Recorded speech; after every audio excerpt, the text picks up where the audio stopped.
Good evening. In this upcoming presentation, we are going to be talking about malaria, the health literacy of malaria, how to treat malaria, and how to prevent malaria.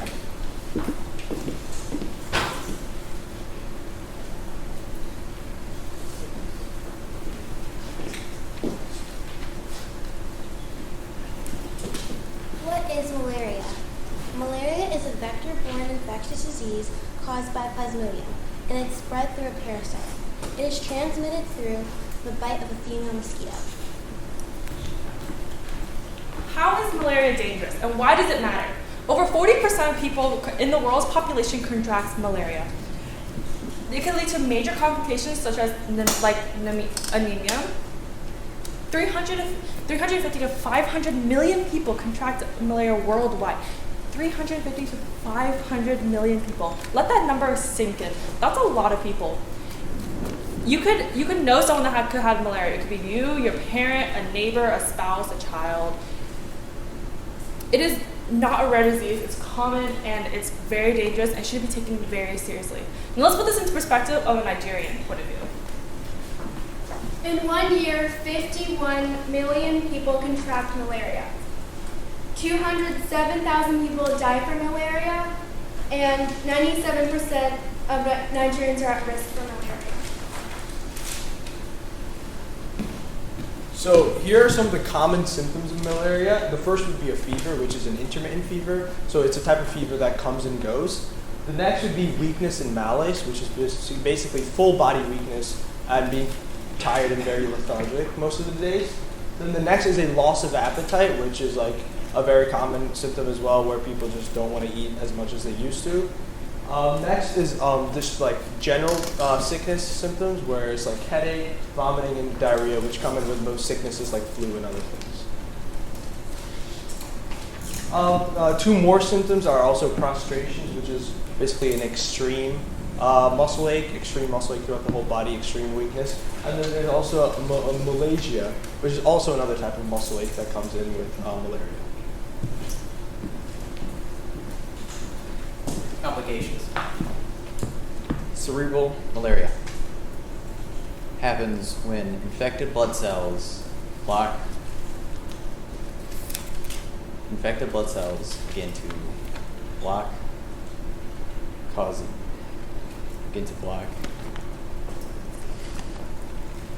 veins to the brain, causing brain swelling, brain damage, seizures, and possibly a coma. Breathing problems. Your lungs will begin to fill with fluid, making it harder to breathe. Organ failure. Malaria can cause your kidneys, liver, spleen, and your spleen can rupture, which can be life-threatening. Anemia. Blood cannot carry enough O2 to the body, causing you to need more oxygenated blood.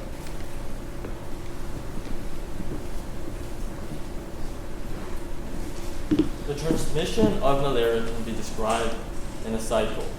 So a mosquito that is infected will inject Plasmodium into a person, and that parasite will infect the liver. There it will mature and multiply, and eventually it will be released to infect red blood cells. Then a second mosquito can come and bite that person, and they will take in that Plasmodium. So that's how the cycle will repeat. That mosquito will continue to spread to other people.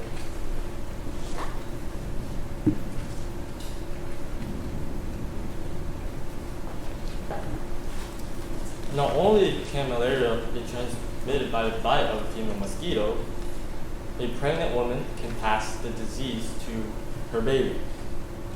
Because the parasite is found in red blood cells, those cells can travel to the placenta where the baby resides. And transmission can also occur during delivery. Malaria can also be transmitted through blood transfusion, and this happens when a person receives malaria-infected blood. Likewise, a needle contaminated with blood can also transmit malaria.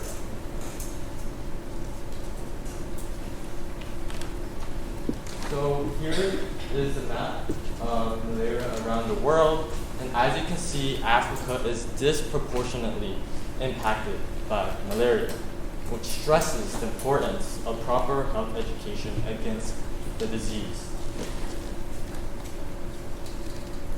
So let's zoom in into Africa. So here are the stats on Africa according to the World Health Organization. Africa accounts for over half of malaria deaths in the world, suggesting a lack of protection in African communities against malaria. More specifically, Nigeria is ranked highest in malaria deaths, which has 31.9%, followed by Congo and other African countries. Due to the high fatality rates in Nigeria, our group has decided to focus in on Nigeria's response to malaria. We will be discussing treatments and prevention methods.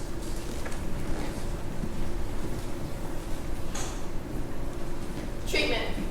In this first activity, we're going to be talking about the two types of malaria, one being complicated and the other one being uncomplicated. The treatments are different.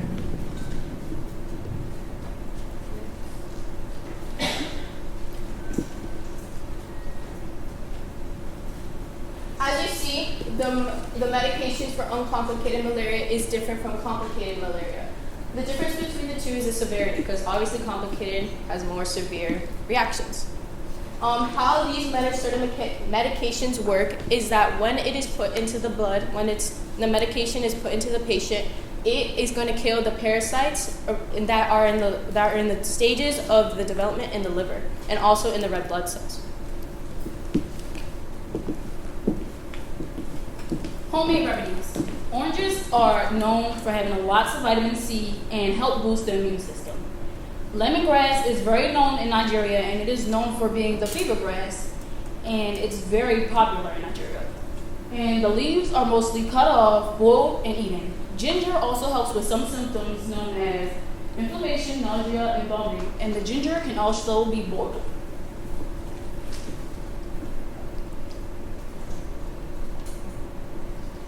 Our second workshop activity builds off of the first discussion or our first activity. This will be a matching game based on the treatment and what type of malaria the treatment corresponds to.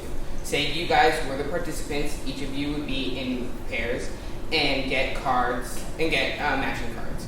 You put them on face down, and when the facilitator would say go, you'd all turn them over.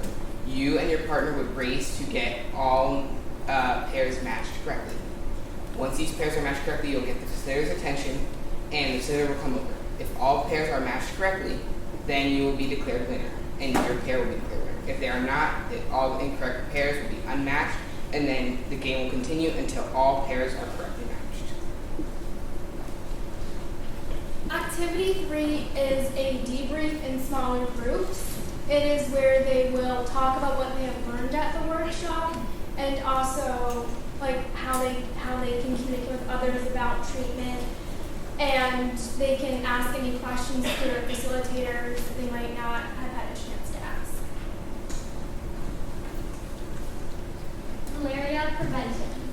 So malaria prevention involves reducing the risk or avoiding the illness altogether using various methods such as education, medication, sanitation, and community engagement. So some of the most common malaria prevention methods include wearing long-sleeve shirts and pants when you are leaving the house, ensuring that you're not leaving stagnant water because this can be a breeding ground for mosquitoes, ensuring that you're using either mosquito spray or mosquito repellent ointment when leaving the house, and then also using malaria bed nets when you are sleeping. So our malaria prevention workshop has 3 key objectives. The first objective is to ensure that participants can gain an understanding of the risk factors associated with malaria, as well as the conditions that increase the risk of exposure to mosquitoes that will be carrying this disease.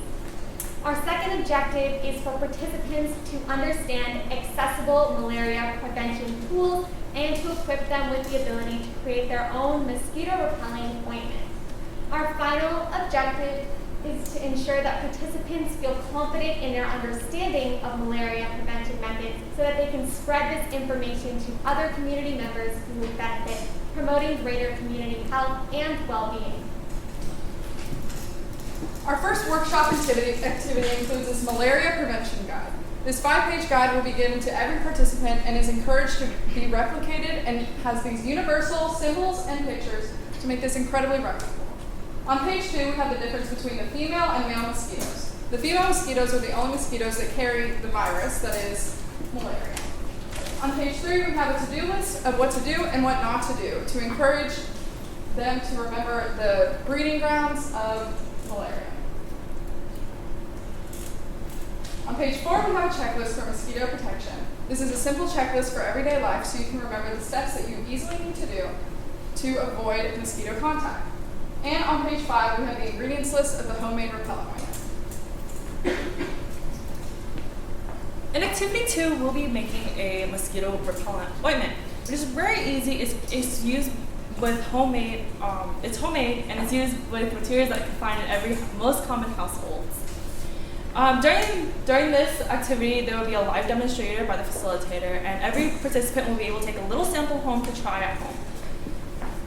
It's very simple to make. The ingredients you need is neem leaves, a mortar and pestle to crush the leaves into paste-like consistency, Vaseline, a jar, and a place to store it.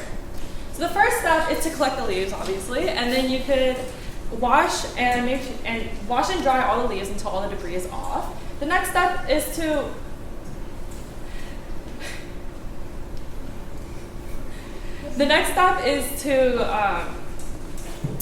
crush the leaves into a paste-like consistency. The third step is to combine the paste with the Vaseline in small proportions so it doesn't get too clumpy. The step 4 is to store it in a jar and cover it with a bowl and let it cool completely until it's like a Vaseline-like consistency. Step 5 is to apply evenly to whatever surface you want to apply to the skin and just whenever you feel like it's needed. And please use this with caution and you just store it in a dry, cool location. So there are 3 main reasons why people should be using this repellent. First, it's a very non-toxic repellent. It's just neem leaves going into Vaseline, and it doesn't change up the chemical makeup of the Vaseline at all. All it has is a slight odor to it. So it's a very safe, accessible option for people. Second is its accessibility. Neem leaves are everywhere. There's neem trees outside of Nigeria, almost everywhere, and every store sells Vaseline. So they're very accessible, and you can make them really easily too. And then the third step is it's a very cheap alternative compared to buying mosquito repellent, which could be a lot of money in like certain stores and maybe not accessible in rural areas. This is just you make it from your backyard, so it's very cheap. That being said, for our third workshop activity, we plan to check all of the participants' understanding of malaria prevention. With the use of adults, this interactive activity aims to spread awareness about mosquitoes and malaria prevention. How this will happen is that adults will engage in an informative, interactive, visual activity using their own knowledge to determine improper and proper habits pertaining to malaria prevention. Our main goal from this is that participants walk away with an expanded knowledge of malaria prevention, or at least a heightened awareness of such. So the instructions are as follows. First, the facilitator will divide all 30 participants into 2 groups of 15, giving each participant a test image and each group an answer image. Then the facilitator would instruct each participant to find out what the person in the test image is doing wrong for malaria prevention. For example, the facilitator may ask, what is this person doing improperly to prepare for mosquito protection or malaria prevention? The logistics would be that test images are printed 4 to a sheet with 32 images in total. The last sheet of 4 will be 2 test images and 2 answer keys, bringing it to 8 sheets in total. These are the designs for the images. As you can see, both display proper and improper habits pertaining to malaria prevention. The person on the left did not utilize their bug spray or a mosquito net for their bed. They left the window open, allowing for easy entry of mosquitoes, and they left open an open container of water so that mosquitoes have a possible breeding ground. In addition, they are about to leave the house in short-sleeve clothing. Notice how this is not the case on the right. However, are these details that the average Nigerian adult would be able to notice? That is the question that we hope to answer and learn from in our third workshop activity. This is the So one of our main goals of this whole presentation is first to provide education, raise awareness, and engage community members. We want this outcome to be of the presentation that people actually take in this material and actually apply it to their day-to-day lives and also share it with the people around them and their community. We also want to equip all participants with accessible tools for malaria prevention and malaria treatment. We also want to be able to implement both culturally respectful and appropriate solutions and workshops to create meaningful and sustainable change in these communities.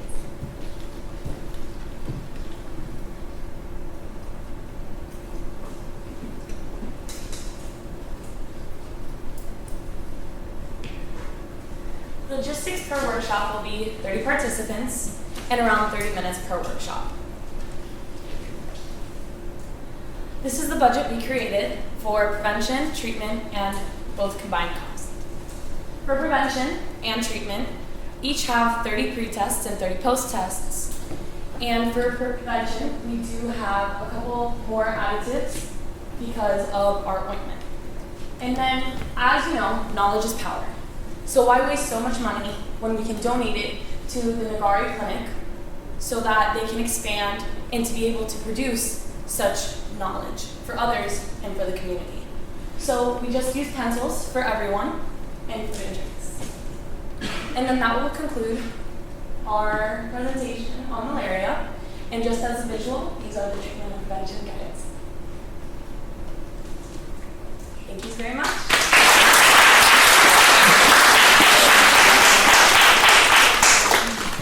All right, Dr. Aisha, let's start with you for feedback. Okay. Thank you very much, guys, for this wonderful and elaborate presentation. I liked your confidence, how you all prepared, so it showed preparedness.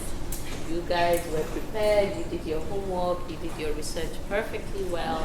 I like the infographics, I like everything about your presentation. Honestly, all I can say is well done, and you have done a wonderful job. I loved how you explained the reason, like the prevention group, they explained the reason why you should do this, okay? Because you just highlighted that we're not just saying do this, but this is the reason we're asking you to do this. So it makes it a lot easier for people to adopt whatever you're proposing. And like I said, the infographics, the presentation, everything was on point. Congratulations and well done, guys. Thank you. Umar. All right. Everybody's waiting for Omar to say something. All right. So first and first, guys, I'm really impressed and very, very proud of all of you. Your presentation, the simulation is perfect.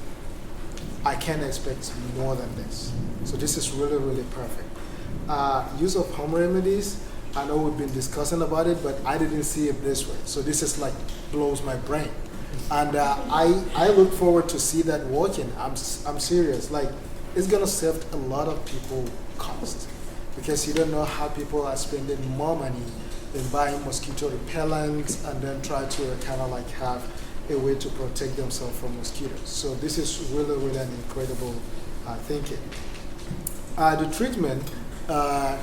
treatment group, I was expecting at the end of the day, you're going to talk about or encourage the people to go to the hospital, because to me, it scares me because people are kind of like, oh, so this is the treatment for malaria. So since I know the system, I don't need to go to the hospital. So it is always important to actually kind of like encourage the participants to go to the hospitals, conduct all the tests necessary so that they can have the right diagnosis, right? But guys, the treatment, she's a doctor, so she knows if you guys are wrong or right. But she definitely gave you the credit because she usually criticizes people on treatment. So, but definitely you guys have the credit. Use of graphics and images. Wow. You guys have really, really put something together. Because your presentation is not boring. That's one good thing about your presentation. It's not boring, it's educated. So, and every single slide, it's talking about important topic, and people can see it. So just imagine that people that are not educated but can find it easy to understand your message. That's the goal. So you guys have nailed it, and you have met your presentation at the end of your day very successful. I'm really proud of all of you, and I look forward to see what we can accomplish together in this world. Congratulations, guys. Thank you.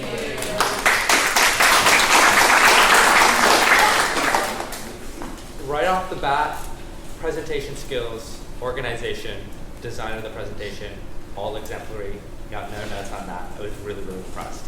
The statistics that you included in the beginning, we had the incidence rate, we had the prevalence rate. I really, really appreciated the comparison in terms of the incidence compared to other countries. It would have been even better if we had more geographically close countries in there, like neighboring countries, just so then we could also see, I mean, there were a few, but we could then really see like what is maybe social, what's maybe different about Nigeria rather than the environment that they're in. I still think it had the same impact it needed to have, and it was incredibly compelling. So for treatment, I really liked the discussion of the home remedies, and just making that distinction between a remedy and a treatment of the disease, a remedy of the symptoms, is something that should be included in the workshop. Obviously, all of us understand that distinction. And so for the audience that you have, I think it was perfectly clear, and it's really great to include those sorts of things that individuals can do when the hospital isn't accessible, or when they maybe have the treatment for malaria, but they're still suffering from some of the symptoms. For the prevention team, I loved the graphics. I loved the discussion of what is prevention and why is it important at the beginning. Having that DIY cream, just like with the home remedies, is incredibly important to make sure that people have access to the sorts of things they need to protect themselves and make sure they're healthy. The images throughout the presentation were culturally appropriate and representative of the population you're working in, which is far more important than people realize, and even organizations like the World Health Organization just failed at making that happen. So overall, I was incredibly impressed with this presentation, beyond what we could have expected, so you all should be very proud of yourselves. Thank you.